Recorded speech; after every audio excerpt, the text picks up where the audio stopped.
How you doing there? Welcome back to Babylon Talmud. Today we're studying Daf Memches, Daf 48 of Masechta Kiddushin. Friends, friends. Alright, here's the deal, friends. So we're going to go weiter, be'etzim, talking about the concept of Mekadesh b'milveh. That's be'etzim what we're going to continue to talk about, and we're going to get up to the concept eventually, a few interesting concepts, right?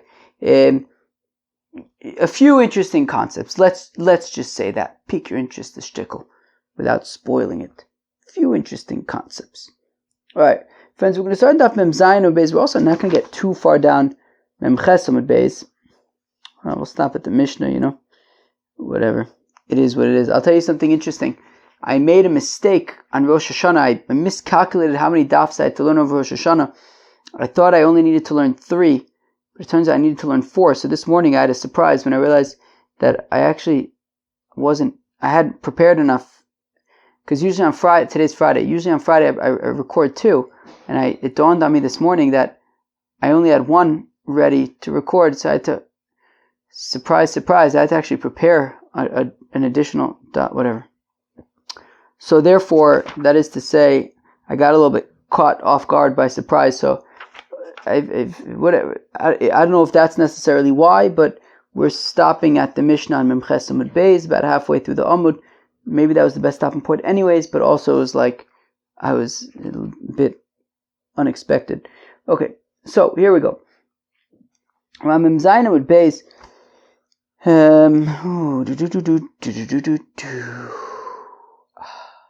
Okay, Mem Zayin Amud Beis, about, ich weiß nicht, 20 lines from the bottom. Be'etzim, where we left off yesterday, right? Nema ketanoi, yeah? You got it?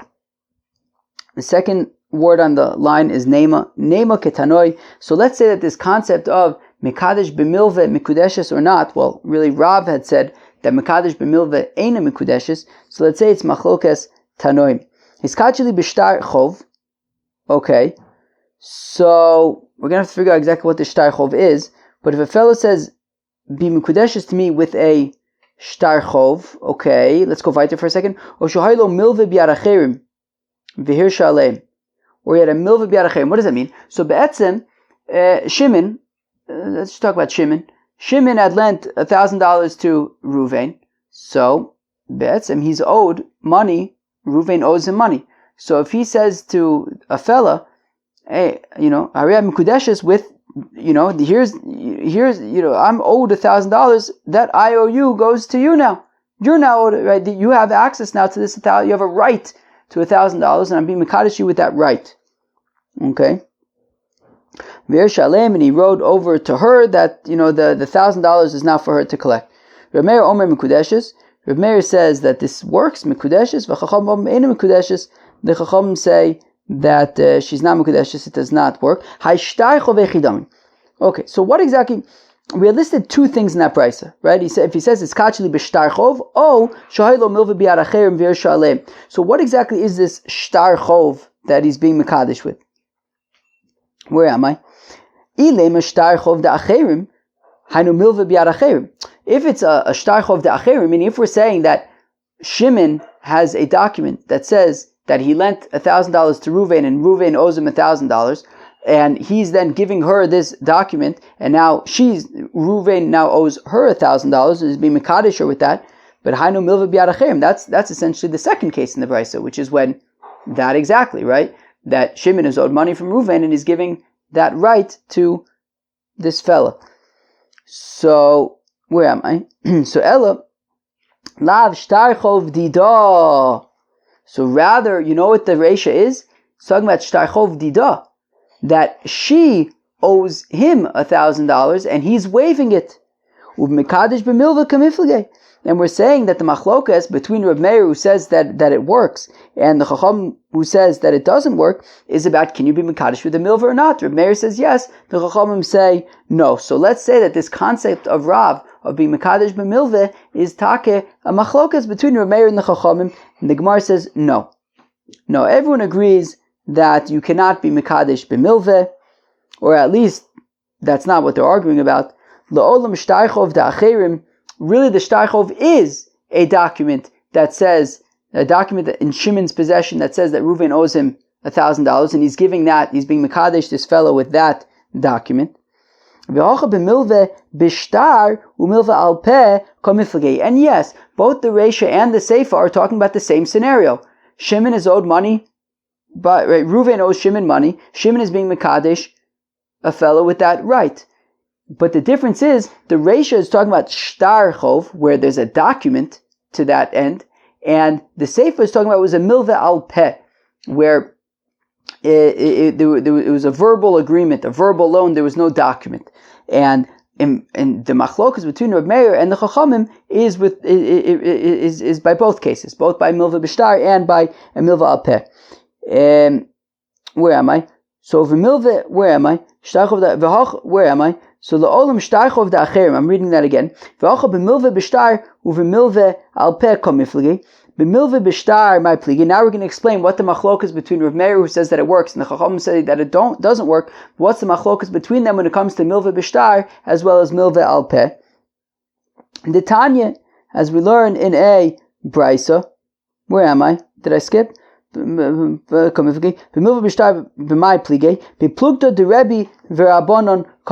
machlokas between Reb Meir and the Chachamim is be'etzem the machlokas between Rebbe and the Rabbanon. The Tanya is we learn in Brisa Osius Niknos b'Mesira Divrei Rebbe. According to Rebbe, letters, i.e., like if I understand it correctly, a document, right? Document has writing on it. Writing can be niknin b'Mesira. So therefore, Shimon has a document. In that document, it says that Reuven owes him $1,000.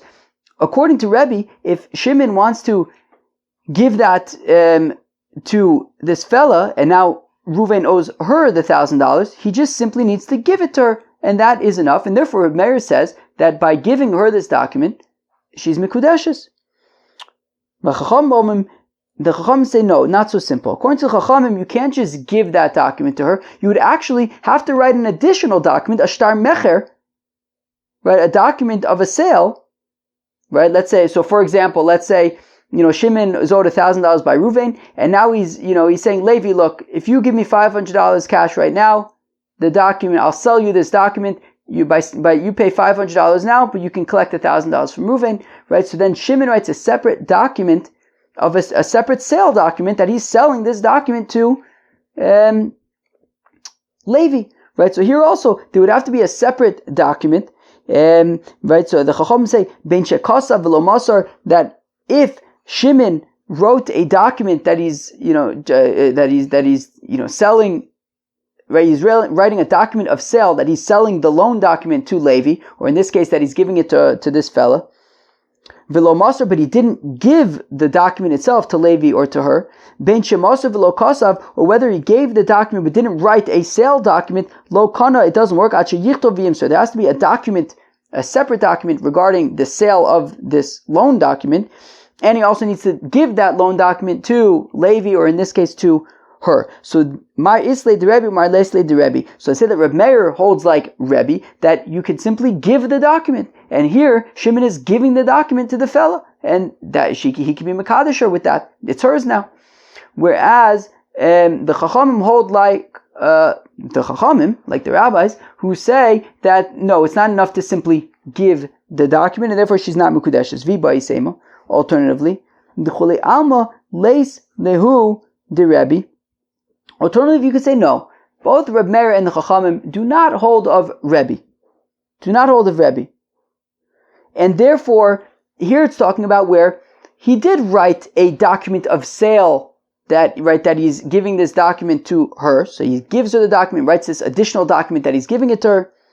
But the machlokas between Reb Meir and the Chachamim is regarding Rab Pape, the Amar Rab Pape, that says Rab Pape, Hai man dizovin shtar lechaver, that if a fellow sells a shtar to his friend, right? So if Shimon is selling this loan document to Levi, so that Levi can now collect it, tzarich lemichtov lei kanilach hu v'chol shibudei. You have to write that I'm selling you the document and all of the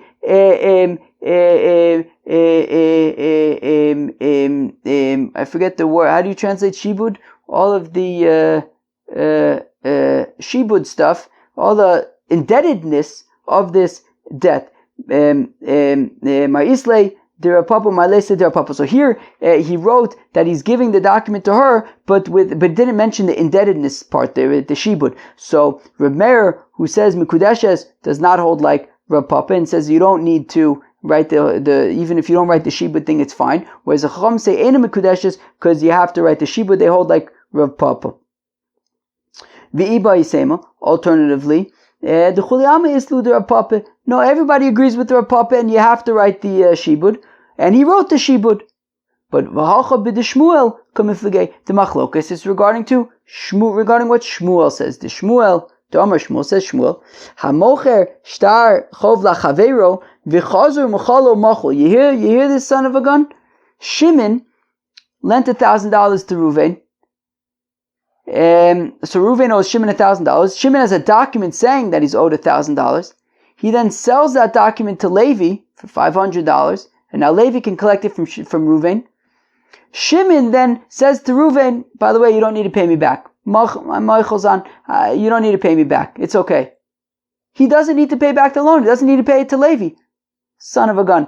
Levi, he pulled the rug from right under Levi's feet. He sold the document to Levi for $500. Levi now has a document that's useless because Shimon was that moichel the loan. Reuven doesn't have to pay it back.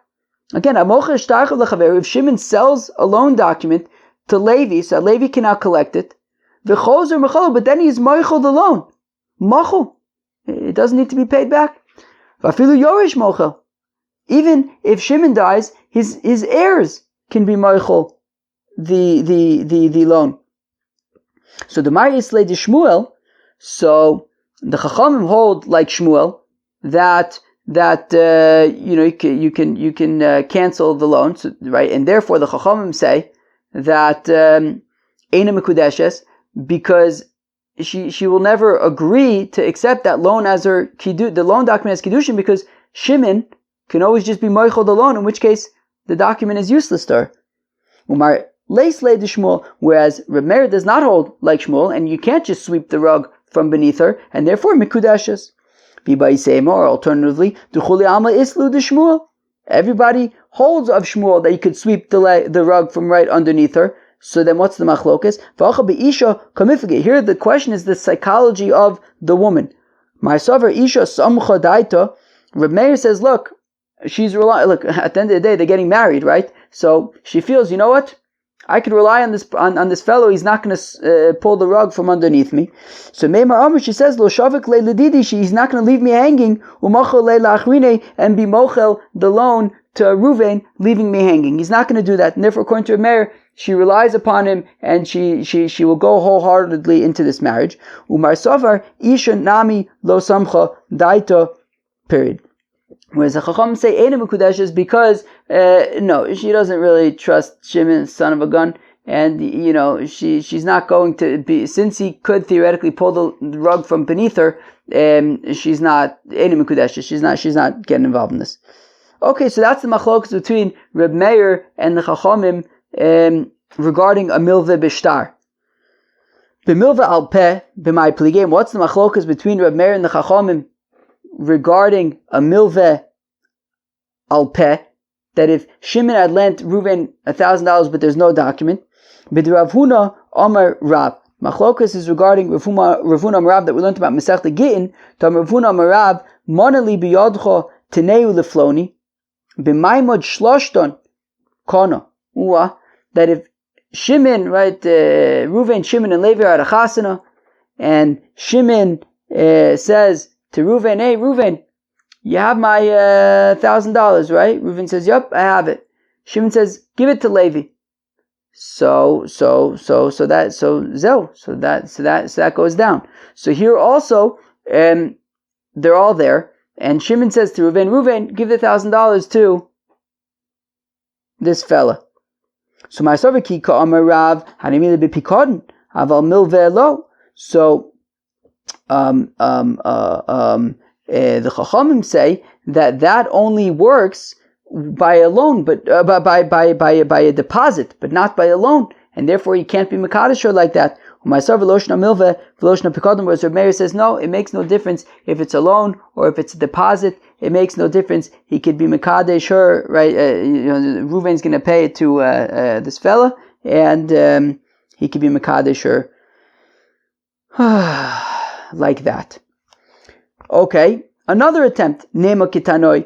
Let's say that this concept of can you be Mekadesh b'milveh or not is machlokas tanoim. Hiskad shili b'shtar. We have a brayso that says be mekudeshes to me with a shtar. Reb Meir Omer eina mekudeshes. Reb Meir says it's not good kiddushin. Reb Elazar Omer mekudeshes. V'chachamim Omrim shamin es anir. So Chacham say, well, we actually look at how fancy the paper is. If the paper itself that it's written on is worth a pruta, so then mikudeshes ve'im lav. But if it's not a pruta, eina mikudeshes. Hai shtar heichidami. Tell me more about this document that Reb Meir says eina mikudeshes, Reb Elazar says mikudeshes, and the Chacham says we just have to evaluate the value of the paper. If we're talking about a shtar chov shalacherim, basically that we've been talking about until now, well, up until now we've been saying that Reb Meir says mikudeshes, yet over here Reb Meir is saying eina mikudeshes. Kasha de Reb Meir de Reb Meir. Then that wouldn't make any sense because he's conflicting himself. Rather, it must be talking about where the shtar chov is hers, that he's being mekadesh her with that she owes him money and he's waiving it. Mekadesh b'milveh kamifligate. The machlokas is, can you be mekadesh b'milveh or not? Amr of Nachman bar Yitzchak says of Nachman bar Yitzchak, no, it's not talking about a loan. This document is not a loan document. It's a document of erisin. It is a marriage document. Reminds us of Masechta Gittin, that he's being mekadesh over the document. He writes in a document, but there are no witnesses. And the question is, how important is it that there be witnesses on the document? Of course, we know from Masechta Gittin that Meir's opinion is Edei Chasima Karte, and therefore, if there are no witnesses on the document, then it's not a valid document and ain't a Mekudeshes. Rabbi Elazar the time Edei Misira Karte, whereas Rabbi Elazar says what's not the signatures on the document are irrelevant. What you need is witnesses to witness the giving of the document. So therefore, the document itself is kosher. And the rabbis who say that we evaluate the value of the paper to see if it's a shavar puta, they are not sure how we paskin. Is it like Reb Meir? Is it like Reb Elazar? We don't know. Hilkach, therefore, shamin esanir, we evaluate the document itself, see how fancy it is. Im yeshbo shavar puta mikudeshes, if it's worth a puta mikudeshes, vim lav ena mikudeshes, and if it's not worth a shavar puta, ena mikudeshes. Alternatively, I can explain the brayso like this. Kigon sheksavu shelo lishma. For example, if he writes a shtar kiddushin, but not lishma, he doesn't write it for her. And the machlokas between right in the brayso is regarding the opinion of Rish Lakish. The by Rish Lakish that Rish Lakish asks, shtar erisin sheksavu shelo lishma mau. What do we say about a shtar erisin? A shtar kiddushin that was written shelo lishma. Do we say havaya liyitzia makshinon, that we can bear a kiddushin to gittin my yitzia ba'inon lishma? Just like by gittin it has to be lishma, it has to be written for her. Af havaya nami ba'inon lishma. Therefore, shtar kiddushin also would have to be written lishma. Or Dilmor perhaps havayus ladodi makshinon, that we compare different types of kiddushin to each other. Just like if you're mekadesh a fella with money, that money does not need to be created, right? The coins didn't have to have been created with intention of being mekadesh this fella. Also, the writing of the document does not need to be lishma. So what is it? Does a shtar kiddushin need to be lishma or not? After Rish Lakish asked the kasha, he answered it, that the pasuk says, we compare kiddushin to gittin, and therefore it has to be written the Shema. My islay to Rish Lakish, that Reb Meir holds like Rish Lakish, that it has to be written the Shema, and this was not written the Shema, therefore it's a problem. My leislay to Rish Lakish, Reb Elazar says that no, it doesn't need to be written the Shema, and it is fine. He does not hold like Rish Lakish. V'i Bais, or like what Rish Lakish says. V'i Baisema, alternatively, no, everybody agrees that a Shtar Kiddushin must be written Lishma. Here what they're talking about is Sheksavu Lishma Vishalom Midai. No, it was written Lishma, but she didn't know about it, not with her knowledge. The plukta the Rav of Ravina of Rav Papa of Rav Shrevia Kamifkas. Machlokes between Rav and Ravina on the one hand, and Rav Papa and Rav Shrevia on the other. The Itmai was stated Kozva Lishma Vishalom Midaito. If it was written for her, but not with her knowledge, Rav of Ravina Amir Mikudeshes, Rav Papa of Rav Shrevia Amir Eina Mikudeshes. Rav and Ravina say that she is Mikudeshes because just like by Gittin, it could be al korcha. You can write the get without her knowledge. You can even give it to her without her consent. So here also, if you write it without her knowledge, it's okay. As long as you write it lishma, it is fine.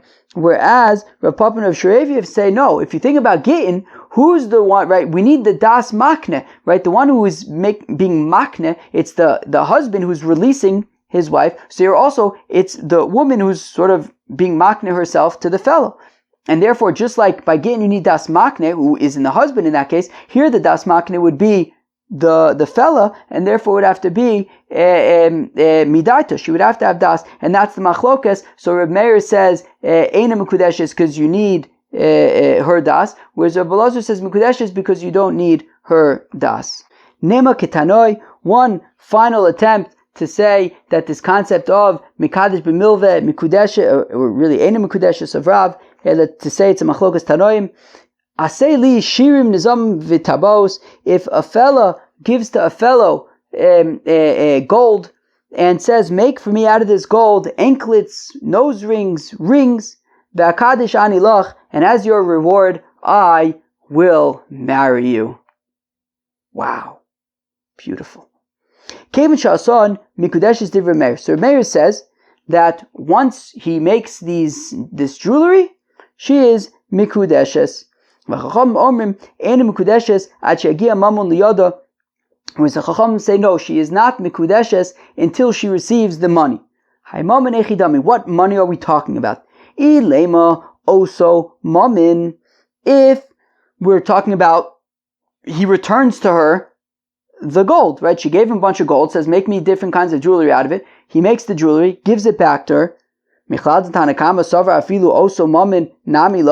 that mean that Reb Meir, who says that who doesn't mention returning the money, right, giving her the money, so does that mean that he's not actually giving her anything, even if he doesn't give her back the gold? He just, the second he finishes the work, then they're married. What's he being mekadosh her with? Rather, no. Everyone agrees that of course he's giving her back the gold. But the question is other money, meaning she was going to pay him for his work. And what he's saying is that in exchange, in lieu of payment, he will say, keep the money and be mekadesh her with that.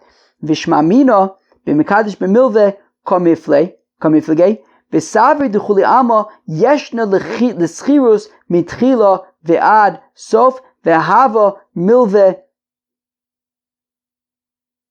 my love b'kamiflege to my sovereign mekadesh b'milveh mekudeshes u'my sovereign mekadesh b'milveh eina mekudeshes. Friends, did you get all that? I assume not. So the concept here is that she's going to be paying him for his time, right? She's going to be paying him as a worker, as an hourly worker for his time.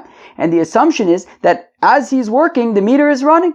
So basically, as he's working, he's building up a bill. The bill is racking up, and be'etzem, it's a loan, right? The whole time, as he continues to work, this money that he's owed is growing and growing and growing and growing until finally, when the work is done, he now gets, he gets paid back for this loan that's been accruing over the course of his work.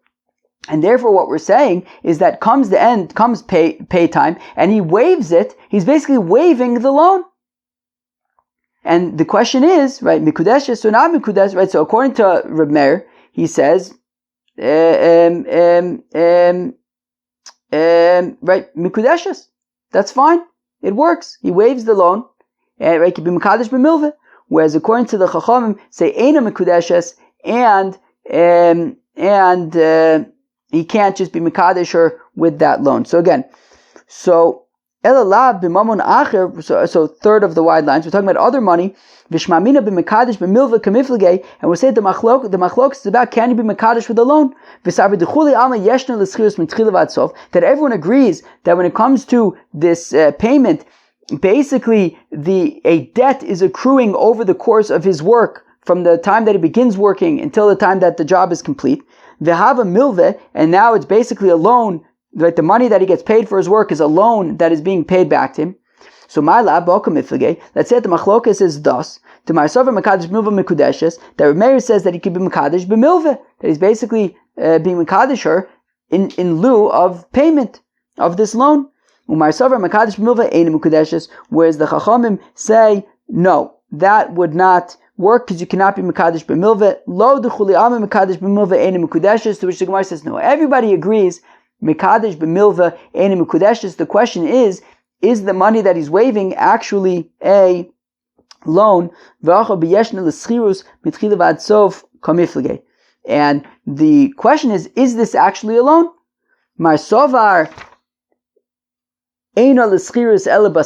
So according to Reb Meir, he would say no, that it's not that a debt is accruing over the course of the work and then it becomes a loan that gets paid back and he's waiving a loan and you can't be mekadesh b'milva.